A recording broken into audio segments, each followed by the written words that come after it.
Hi, Vanessa Konecki here, founder of Direct to Success and the Social Strategy Squad, and I'm so excited to bring to you video 2 of Hustle Proof Your Life, where you're going to learn all about setting boundaries. Now, we all have trouble with setting boundaries. I know that I do. I've had trouble setting boundaries since I was younger. And one of the hardest things about setting boundaries is that I didn't necessarily understand what my boundaries actually were. I didn't understand exactly how to set boundaries. I didn't understand how to maintain them. And more than that, I am a people pleaser, like hardcore. And so I tend to say yes to everything because I don't know how to say no without feeling bad. So what you're going to learn in this video is one, how saying yes to everything keeps you locked in a state of overwhelm so that you constantly feel like you have to be working simply because you're saying yes to things. Then you're going to learn a little bit more about how to get comfortable with saying no and figuring out when you want to say no, right? Like what are the boundaries that you have set? And then we're going to give you scripts for saying no. Now, these are scripts that you can use for a solicitor who comes to your door or somebody who is taking up a lot of your time to pick your brain, or in a business setting, or someone who is challenging your refund policy. These are scripts that you can use when you want to say no, but you don't necessarily know how. I used one just the other day, and I'll tell you, having no scripts at the ready makes it so much easier to set and maintain strong boundaries.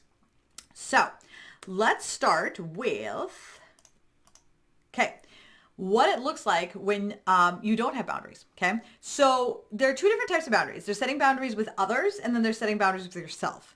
First, I'm going to give you an example of what it looks like when you don't set or maintain boundaries with others.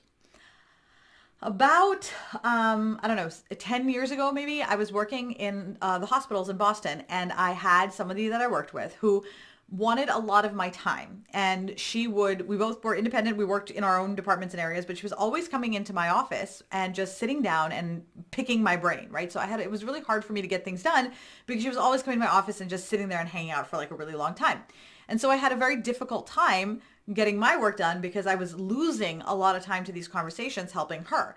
Now, I did want to help her, but I also needed to be mindful of my own workload. So I started to get really frustrated and annoyed. And eventually I said to her, I said, hey, listen, I would love to meet with you, but can we get a meeting on the schedule? These drop-ins are actually very difficult. They kind of disrupt my day-to-day flow. So I would love it if we could get some time set on the schedule for us to have these conversations. And she said, oh yeah, of course. I'm so sorry. I had no idea. And then the next day, she had scheduled an appointment with me. No problem. Great. I was glad she scheduled an appointment, and we sat down and we met and it was great. And then someone else came in after her. Fabulous. But 3 days later, I am sitting in a meeting in my office and I see her moving outside, just kind of looking in to see if she can come in. And as soon as the person left my room, she came and sat down and said, okay, hey, I have some questions for you about this. And I didn't know what to say, right? Because at this point I had set my boundary, but she was ignoring it. And I was getting very frustrated that she was ignoring my boundary. And I remember I was like, and I helped her. But I remember talking to my boss after that and telling her how frustrated I was. And she said, it's not her job to maintain your boundaries. And that was, whoa, mind blowing, woof moment for me.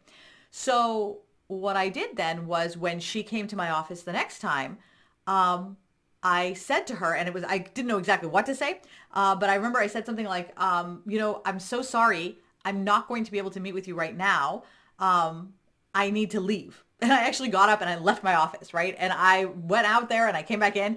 And I've done that since then many times where if somebody is trying to push my boundaries, I would just leave my office and say, I have to leave. I'm sorry, I'm not going to be able to do this. But why don't you schedule something? Or if they came in and I wasn't in a position to say I have to leave because I was clearly like not leaving, I would say, I'm sorry, I'm right in the middle of something. Could you please schedule some time and come back? And then look at your computer. So I actually discovered that my body language also said a lot. So like if I'm looking at my computer over here and saying, oh, I'm so sorry, I can't meet with you right now. Can you schedule time with me? Says a lot more than, oh, I'm so sorry. I don't have time right now. And now I'm giving you my full attention, right? So I learned how to use my body language. But that took time and it took practice. And that was me setting and maintaining my boundaries with someone else, right? That was the key, right? I figured out what I wanted my boundary to be. I figured out what my backup plan was going to be, and then I implemented it. Now, what does it look like when you don't set or respect boundaries with yourself?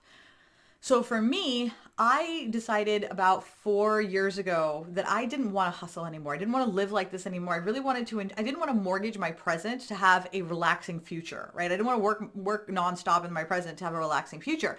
So what I wanted to do was enjoy my life now, relax now, enjoy my life now.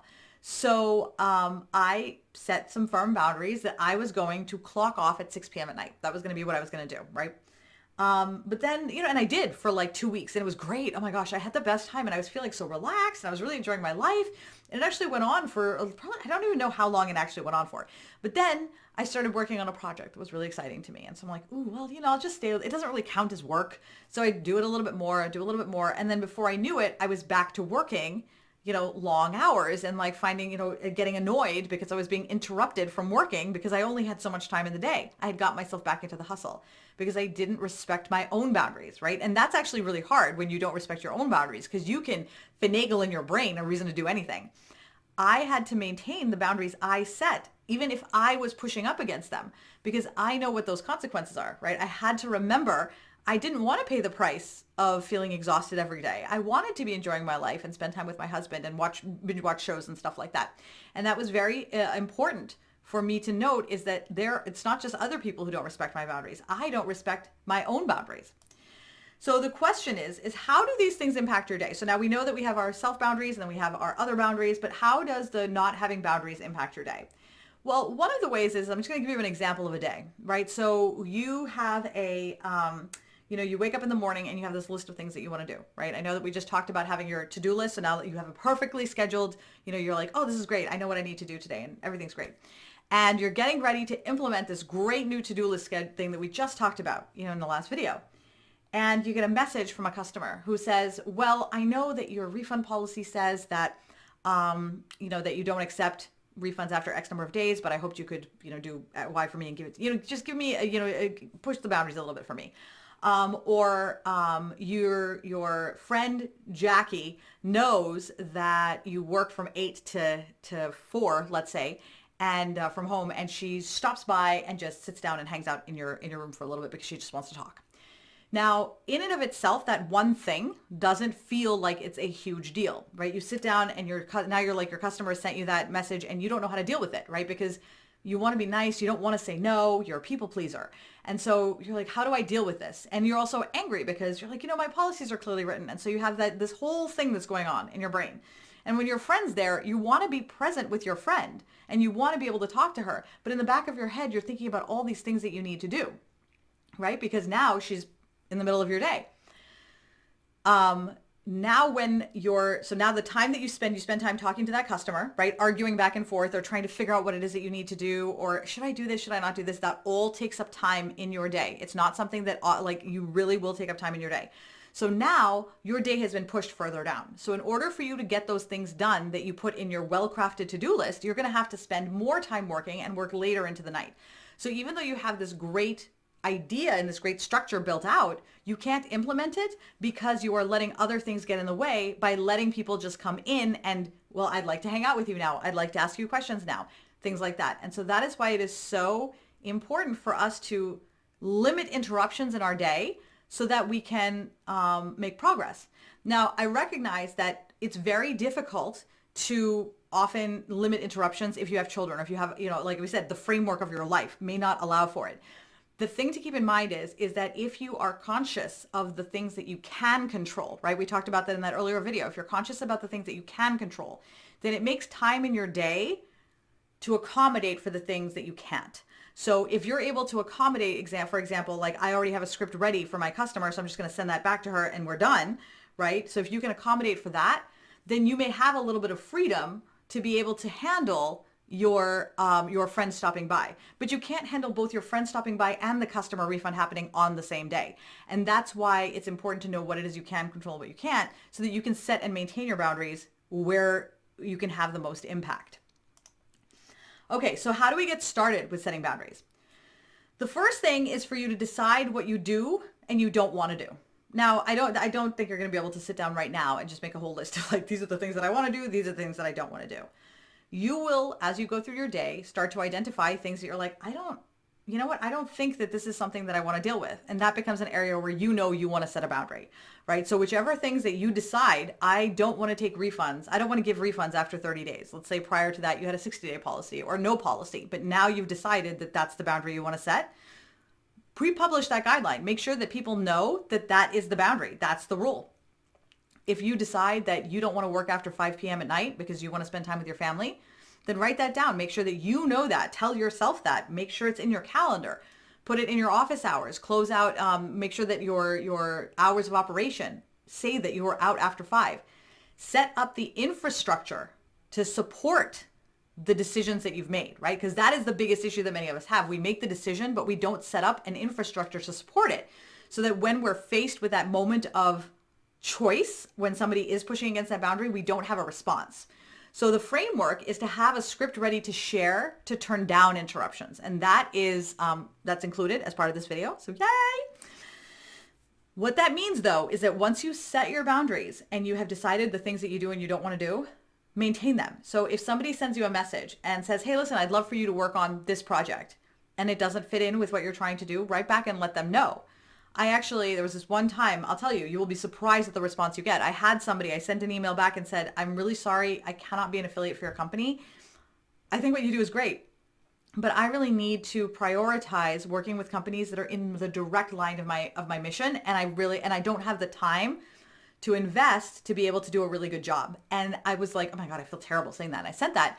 And she wrote back with like the nicest email telling me that she's so excited that I found something that I'm really excited about, and that she learned from that, right? And so keep in mind that you will act as an inspiration for others. So get over your fears of not being liked, right? That's the key thing here is I'm a people pleaser because I want to be liked.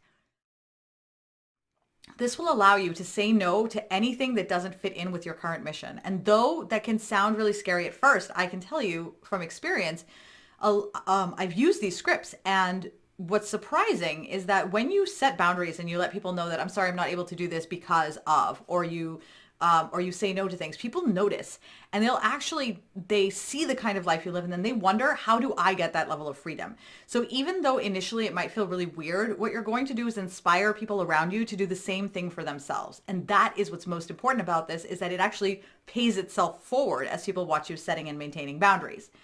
And what's also important to keep in mind is that even though you may have a little bit of an uncomfortable time while you were setting those boundaries, the things that you're preventing are so much more powerful in terms of what they can do to your day, right? Because right now you're preventing abusive return policies, people wanting a lot more time and energy than they actually paid for, people feeling like you have to text or message on your days off, emails that are marked as urgent but aren't really urgent, and a ton of other things that you could probably think of in your own life that show up as things that frustrate you, things that take up your time that you really wish you weren't working on. I want to recommend, as a parting thought for this video, is I want to recommend 2 things. 1, make sure you take a look at those no scripts, print them out, keep them close to you, save them on your hard drive so that you always have access to them. 2 is get the book, The Big Leap by Gay Hendricks. It was a transformative book in my life. And it was one of the first books that when I read it, it helped me to understand and feel good about setting boundaries in a way that I hadn't previously. I've got a lot of lessons in my life, but this book really helped to put it in perspective in a way that I felt like setting boundaries was not just something that I was doing that was good for me, but also good for those around me. In the next video, you're going to learn how to combat the #1 proxy killer in America by making one small change in your day-to-day habits. I'll see you then.